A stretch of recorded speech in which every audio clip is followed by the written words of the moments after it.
മലയാള cinema എക്കാലത്തും ഓർത്തിരിക്കുന്ന ഒരു game changer തന്നെയാണ് മലൈക്കോട്ടെ വാലിബൻ എന്നുള്ള കാര്യത്തിൽ യാതൊരു സംശയമില്ല. മോഹൻലാൽ ഈ ഒടിയന് ശേഷം അദ്ദേഹത്തിൻ്റെ അഭിനയം മൊത്തം നഷ്ടപ്പെട്ട് കണ്ണനക്കാൻ പറ്റുന്നില്ല, ചുണ്ടനക്കാൻ പറ്റുന്നില്ല, താടി മാറ്റിക്കഴിഞ്ഞാൽ അദ്ദേഹത്തിന് അലർജി വരുമെന്നൊക്കെ പറയുന്ന ഒരു സംഭവം. അങ്ങനെ അതൊക്കെ എത്രത്തോളം സത്യമുണ്ട്? അല്ല, ഇങ്ങനെയുള്ള പ്രതിഭകളെക്കുറിച്ച് ഇപ്പം മോഹൻലാൽ നല്ല നടനാന്ന് പറഞ്ഞാൽ വാർത്ത വരുമോ? മോഹൻലാലിനെ ചീത്ത പറഞ്ഞാലേ വാർത്ത വരത്തുള്ളൂ. അതിനുവേണ്ടി ഓരോരുത്തർ സൃഷ്ടിക്കുന്ന മലൈക്കോട്ടെ വാലിബൻ അതിന് ഉത്തരവാണല്ലോ. ഈ പറഞ്ഞ എല്ലാ വിമർശനങ്ങൾക്കും ഉത്തരവാണല്ലോ.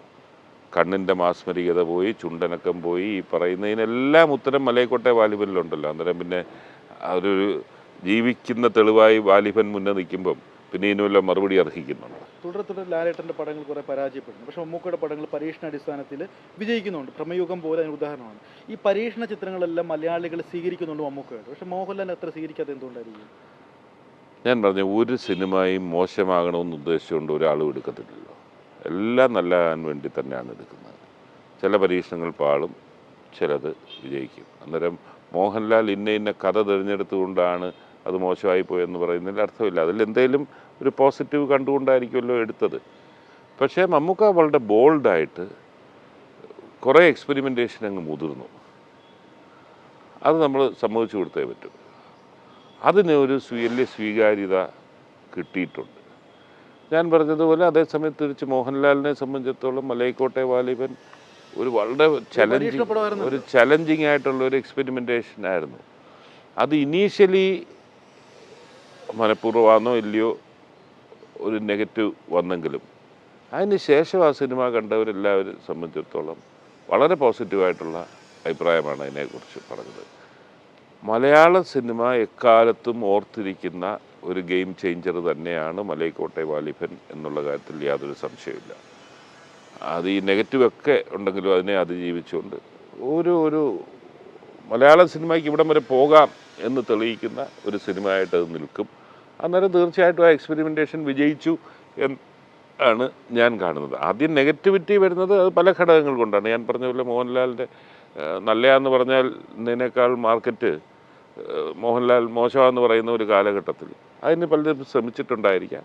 പക്ഷേ മോഹൻലാലിൻ്റെ ആക്ടിങ് കരിയറിലെ ഒരു ലാൻഡ്മാർക്ക് തന്നെയാണ് മലൈക്കോട്ടെ വാലിബൻ.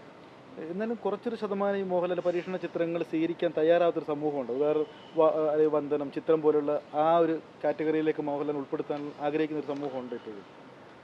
മോഹൻലാലിനെ ഒരു കംപ്ലീറ്റ് ആക്ടർ എന്ന് വിശേഷിപ്പിച്ചത് മോഹൻലാലിൻ്റെ ഹാസ്യം ചെയ്യാനുള്ള കഴിവ്, അദ്ദേഹത്തിൻ്റെ ആക്ഷൻസിനുള്ള മെയ്വഴക്കം, ഒരു കംപ്ലീറ്റ് ആക്ടറായിരുന്നു.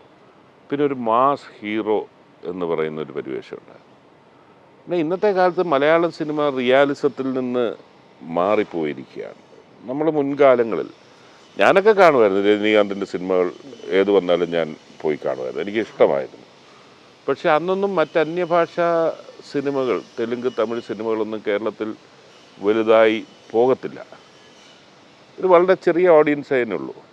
അത് മാറിയിട്ടിപ്പോൾ ഇത്തരം സിനിമകൾ മലയാളിക്ക് ഒരു കാലഘട്ടത്തിൽ ചിന്തിക്കാനൊക്കാത്ത, യാഥാർത്ഥ്യബോധമില്ലാത്ത സിനിമകൾ ഇന്ന് വൻ ഹിറ്റായി മാറുന്നു. ഈ പശ്ചാത്തലത്തിൽ നിന്നുകൊണ്ട് നോക്കുമ്പോൾ മോഹൻലാലിനെ കുറിച്ച് പ്രതീക്ഷിക്കുന്നതും അത്തരം ഒരു മാസ് സൂപ്പർ ഹീറോ, അമാനുഷികൻ എന്നൊരു പ്രതീക്ഷ ഒരു പക്ഷേ സമൂഹത്തിലുണ്ടായിരിക്കാം. മോർ ദൻ മോഹൻലാലിൻ്റെ ആക്ടിങ്ങിൻ്റെ ടാലൻസും അത് പൂർണ്ണതയിലെത്തുന്നതിന് പകരം എപ്പോഴും ഇങ്ങനെ കാണാൻ ആഗ്രഹിക്കുന്നതായിരിക്കാം ഈ നിരാശയ്ക്ക് കാരണം എന്ന് ഞാൻ വിശ്വസിക്കുന്നു.